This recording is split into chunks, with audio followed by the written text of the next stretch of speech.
কি সুন্দর লাগছে, গোপালদের জামাটা খুব সুন্দর হয়েছে।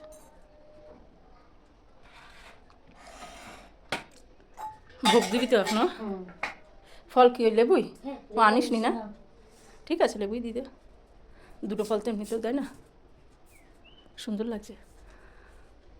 সবাই সাজুগুজু করেছে, আজকে পয়লা বৈশাখ, শুভ নববর্ষ। এই যে 2 কপ্পু সেজেছে, ওদিকে গন্টু সেজেছে। গন্টু একদম সব কিছু সাজুগুজু করেছে। কালকে আবার গন্টুকে আর লক্ষ্মীকে একটু অঙ্গরাজ করিয়েছিলাম, আর আজকে বনু সে কখন থেকে পুজো দিতে বসেছে। বেচারি মালাগুলো খুব ভালো লাগছে। সব মিষ্টি দোকান ফাঁকা হয়ে গেছে। তুই আবার ভিডিও করতে শুরু করছিস? না, শুরু করিনি, আমি এই ছবি তুলবো একটা, তাই মা তুই নেই। তুই যে কেন তো রেগে যাস?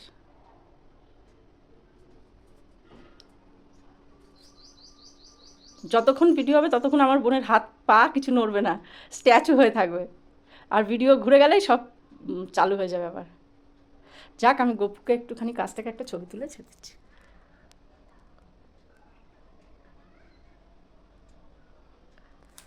এবং ওই যে লক্ষ্মীর আর লক্ষ্মী গণেশের পায়ে ঠেকিয়ে একটা ফুল ব্যবসার ওখানে দিয়ে দিস, মানে ওই যে জামা কাপড়ের ওখানে। তো ফুল কোথায়? ফুল নাই। দে, একটা ফুল নেই কোথাও। না। কি অবস্থা ফুলের ক্রাইসিস। ঠিক আছে, না